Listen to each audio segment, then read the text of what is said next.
Esta é a história de como começou o cinema. Para entender essa história, é preciso entender a época em que o cinema surgiu.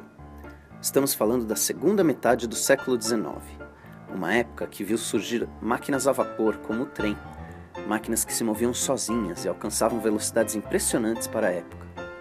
A beleza dessas máquinas e seus movimentos autônomos deu origem a um movimento artístico chamado futurismo.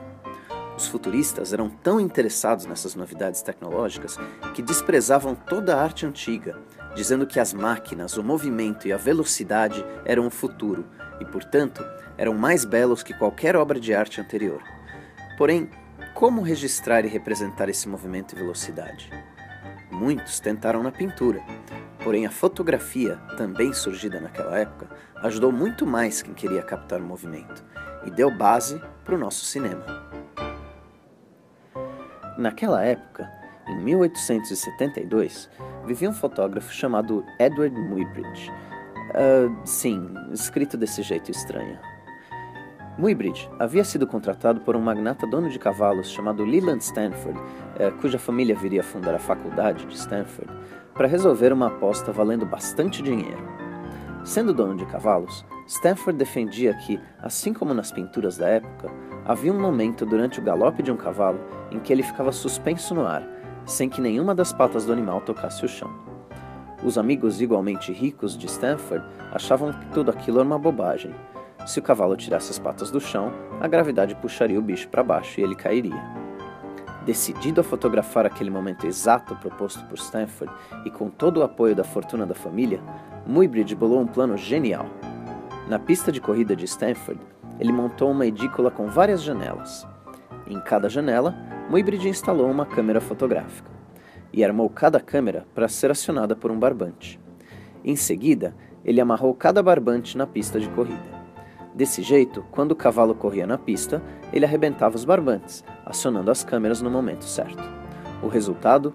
12 fotos do cavalo a galope, entre elas, a foto do cavalo suspenso no ar. Stanford ganhou a aposta. Porém, ambos os homens perceberam algo curioso. O momento revelado mostrava o cavalo com as patas dobradas sobre o corpo, em vez de esticadas como nas pinturas. Será que havia mais detalhes de figuras em movimento que poderiam ser reveladas pela fotografia? Algum tempo depois, e um pouco longe dali, um médico francês interessado em fotografia resolveu passar uma temporada de caça na cidade de Posillipo, na Itália. O nome dele era Étienne Jules Marais, e o ano era 1878. Os colegas caçadores italianos de Marais caçavam com enormes rifles de 1 ou 2 tiros bem comuns na época. Um só tiro podia bater aves a vários metros de distância. Comparado com eles, o rifle do Marais era um pouco peculiar. E por mais que ele atirasse, nunca batia nenhum pássaro. Acontece que o Marais não estava atirando balas, mas sim tirando fotos. Seu rifle havia sido adaptado a partir do mesmo raciocínio dos revólveres, mas em vez de colocar uma nova bala em posição a cada tiro, ele colocava uma nova foto de um disco com 12 fotos em posição. Cada aperto do gatilho era uma foto tirada. O louco de Posillipo, como Marais era apelidado, estava na verdade estudando o movimento dos animais, inspirado na ideia de Muybridge. Mas sem a fortuna dos Stanford para construir uma pista de corrida com múltiplas câmeras, o médico francês precisou pensar fora da caixa, ou melhor, fora da edícula, e inventar algo mais portátil. Nosso próximo personagem na história do cinema era um inventor profissional. Você provavelmente o conhece por causa do seu invento mais famoso, a lâmpada incandescente.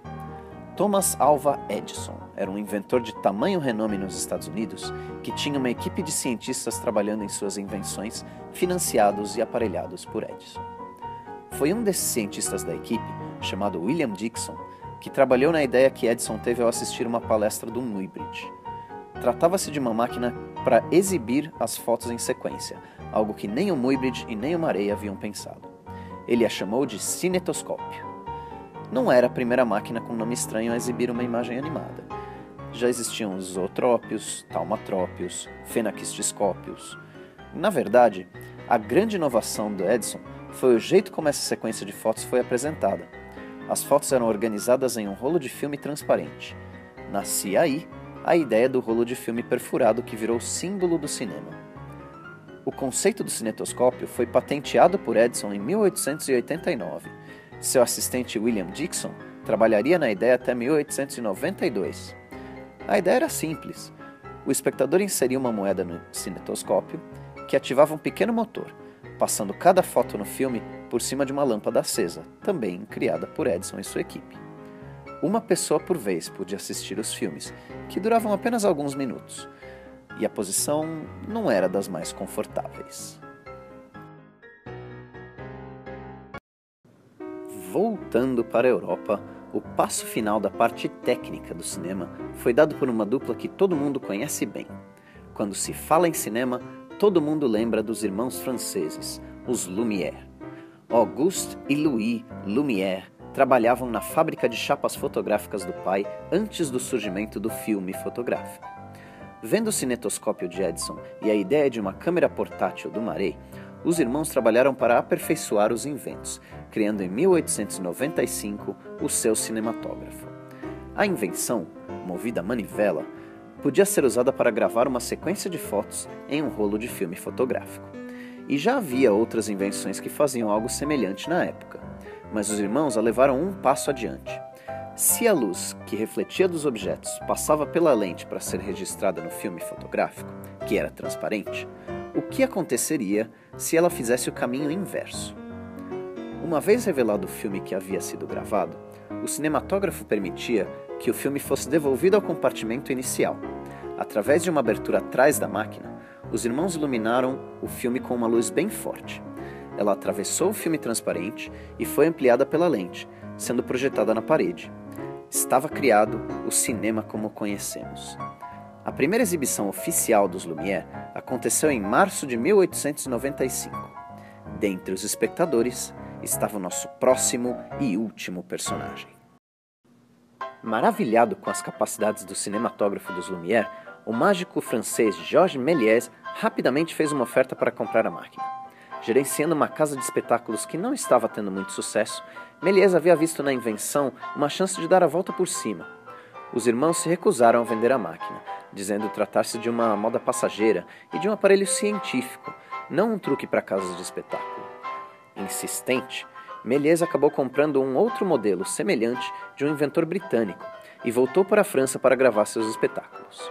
Durante uma dessas gravações, a manivela da máquina travou devido a um problema técnico. Os participantes do espetáculo sendo gravado terminaram sua apresentação e saíram de cena antes que o problema fosse resolvido. Quando a máquina voltou a girar, não havia mais ninguém em cena. Ainda assim, Méliès resolveu revelar o filme. No resultado, como a câmera não havia saído do lugar, o cenário permanecia o mesmo, mas as pessoas sumiam entre uma foto e outra. Méliès ficou muito entusiasmado com a ideia. Ele criara, ainda que acidentalmente, o primeiro efeito especial. Mais do que gravar truques de mágica, Méliès passou a gravar o impossível. Viagens à Lua e outras loucuras cinematográficas foram os primeiros filmes de ficção da história. E assim, o cinema deixava de ser um instrumento científico para tornar-se o entretenimento surpreendente que conhecemos até hoje. Mas espere um pouco. Onde estão as mulheres?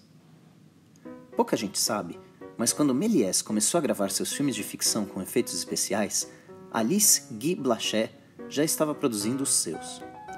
A secretária da empresa de fotografia Gaumont também estava presente na sessão dos irmãos Lumière, junto do seu chefe, Léon Gaumont.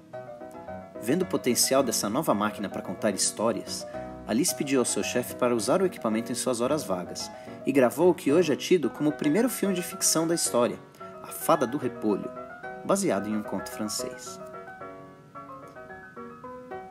O sucesso foi tanto que, alguns anos depois, Alice abriu seu próprio estúdio, a Solax Company, nos Estados Unidos, junto do seu marido da época, Herbert Blaché.